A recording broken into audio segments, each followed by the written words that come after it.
हजारों साल पहले की बात है। कार्तिक पूर्णिमा के दिन राजा धर्मध्वज और रानी माधवी के घर तुलसी का जन्म हुआ। उनका रंग सांवला था, पर वो अत्यंत सुंदर थी, ऐसी सुंदर कि किसी का भी मन मोह ले। तुलसी जब बड़ी हुई तो नारायण को अपने पति के रूप में पाने के लिए उन्होंने घनघोर तपस्या की। खाना पीना अन्न जल सब त्याग कर सिर्फ वायु पे हजारों वर्षों तक तपस्या करती रही। आखिरकार एक दिन ब्रह्मा जी प्रसन्न हुए और उनके सामने प्रकट हुए। वो बोले, तुलसी अपने नेत्र खोलो, तुम अपना मनचाहा वर मांग सकती हो।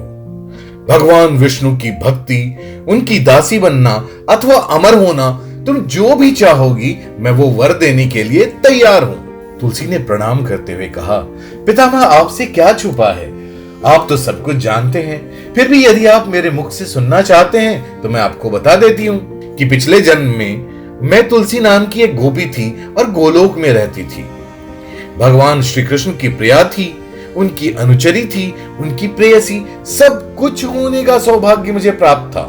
किंतु गोविंद के संग रहने के परम सुख से किसका मन तृप्त हुआ है आज तक। पर पता नहीं एक दिन किस बात से भगवती राधा को मुझ पे क्रोध आ गया और उन्होंने मुझे श्राप दिया कि जाओ तुम मानव योनि में उत्पन्न हो। उसी समय भगवान गोविंद ने प्रकट होकर मुझसे कहा कि देवी तुम भारतवर्ष में रहकर तपस्या करो, ब्रह्मदेव प्रसन्न होकर तुम्हें वर देंगे जिससे तुम मेरे चतुर्भुज स्वरूप विष्णु को अपने पति के रूप में प्राप्त कर पाओगी।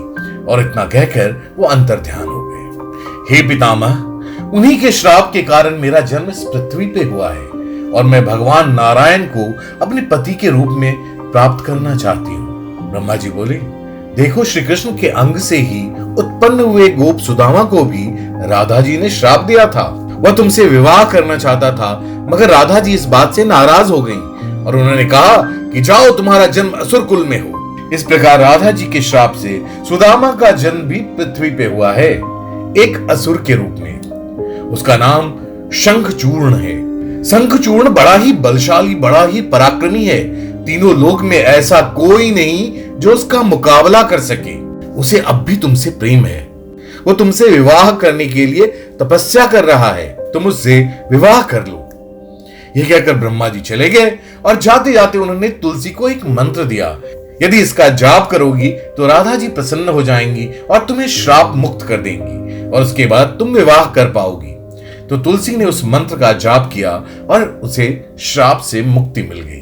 उधर शंखचूर्ण घूमता घूमता उसी स्थान पर पहुंचा जहां तुलसी अपनी तपस्या के पश्चात रह रही थी। दोनों ने एक दूसरे को देखा तो दोनों मोहित हो गए, उनमें प्रेम हो गया और ब्रह्मा जी की कृपा से दोनों का विवाह भी हो गया। विवाह के बाद तुलसी के प्रताप से शंखचूर्ण का यश और बढ़ने लगा। शंखचूर्ण की समृद्धि प्रसिद्धि बढ़ने लगी, चारों ओर उसकी जय जयकार होने लगी। उसके साम्राज्य की सीमा बढ़ते बढ़ते गंधर्वों और किन्नरों के राज्य के समीप पहुंच गई। जब इसकी खबर देवताओं को लगी तो वे डर गए और भागकर ब्रह्मा विष्णु और महेश के पास पहुंचे। भगवान शिव ने एक दूत से कहा कि जाओ शंखचूर्ण को कहो कि अपनी सीमा में रहे, अपनी हदें ना लांघे। शंखचूर्ण ने उस दूत से कहा, अरे जाओ जाओ, मैं किसी से नहीं डरता, मैं जो कर रहा हूं ठीक कर रहा हूं। शंखचूर्ण ने कह तो दिया, किंतु कहीं ना कहीं उसके मन में डर था कि वो भगवान से उलझ रहा है। ये बात उसने अपनी पत्नी तुलसी को बताई तो तुलसी ने उन्हें दिलासा देते हुए कहा, देखिए एक पतिव्रता स्त्री की शक्ति उसके पति की रक्षा करती है, तो आप चिंता मत कीजिए, आपको कुछ नहीं होगा, चलकर विश्राम कीजिए, पता नहीं कब युद्ध पर जाना पड़े।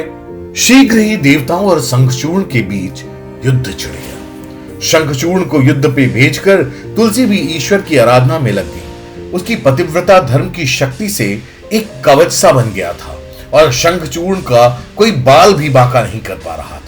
जबकि देवताओं की सेना का नेतृत्व स्वयं महादेव कर रहे थे, उनके अस्त्र शस्त्र को भी शंखचूर्ण काट रहा था। ये देखकर देवतागण बड़े परेशान हुए और भागकर नारायण के पास पहुंचे और प्रार्थना की, प्रभु अब आप ही कुछ कीजिए, किसी भी तरह शंखचूर्ण की पत्नी का पतिव्रत धर्म तोड़ना ही होगा, अन्यथा देवताओं की पराजय निश्चित है।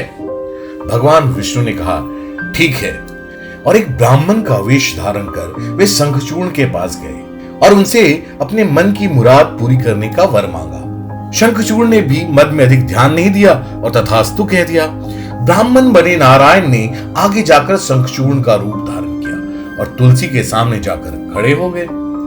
तुलसी ने जब नारायण को शंखचूड़ के रूप में देखा तो उसे लगा उसका पति सामने है। वो बड़ी खुश हुई और बोली, युद्ध समाप्त हो गया, आप विजयी हुए ना?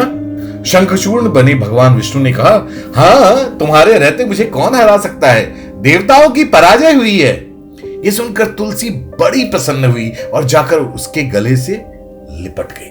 तुलसी लिपटी तो शंखचूड़ के रूप से थी, मगर असल में वो नारायण थे। इस तरह तुलसी ने अपने पति के सिवा दूसरे पुरुष का आलिंगन किया था, इसलिए उनका पतिव्रत धर्म भंग हो गया और इसका परिणाम यह हुआ कि शंखचूड़ का रक्षा कवच टूट गया और उसका वध हो गया। उसके वध की खबर जब तुलसी तक पहुंची तो उसे समझ में नहीं आया कि शंखचूड़ तो सामने खड़ा है, तो फिर शंखचूड़ का वध कैसे हो सकता है। तब उन्होंने शंखचूड़ बने नारायण से कहा, कौन हो तुम? तुमने छल किया है, छल करके मेरा पतिव्रत धर्म भंग किया है। कौन हो तुम? ये सुनकर नारायण अपने असली रूप में आ गए। उन्हें देखकर तुलसी बड़ी हैरान हुई।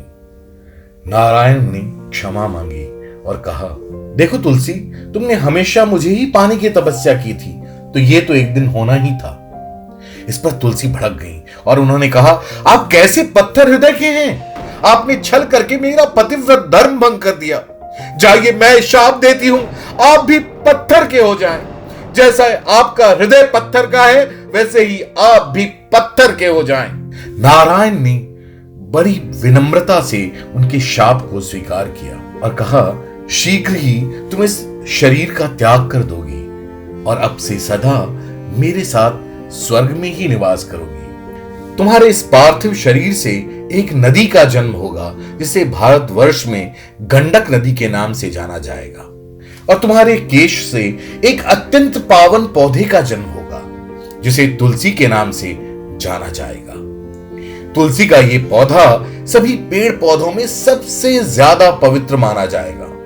ये बड़ा ही गुणकारी और चमत्कारी होगा। बिना इसके पत्ते के मैं कोई नैवेद्य स्वीकार नहीं करूंगा, और जब मैं तुम्हारे श्राप से पत्थर बनकर शालिग्राम के रूप में अवतरित होऊंगा, तो सिर्फ तुलसी दल के चढ़ाने से ही मैं प्रसन्न हो जाऊंगा। और उसके पश्चात तुलसी ने अपने देह का त्याग कर दिया और भगवान विष्णु भी पत्थर के हो गए। उन्होंने शालिग्राम का रूप ले लिया। ब्रह्मा जी ने प्रकट होकर शालिग्राम और तुलसी का विवाह कर दिया, और तब से भारतवर्ष में तुलसी विवाह का पावन उत्सव मनाया जाता है और हर घर में तुलसी का पूजन किया जाता है। ऐसी कहानियां सुनने के लिए सब्सक्राइब कीजिए हमारा चैनल और प्रेस कीजिए बेल आइकन।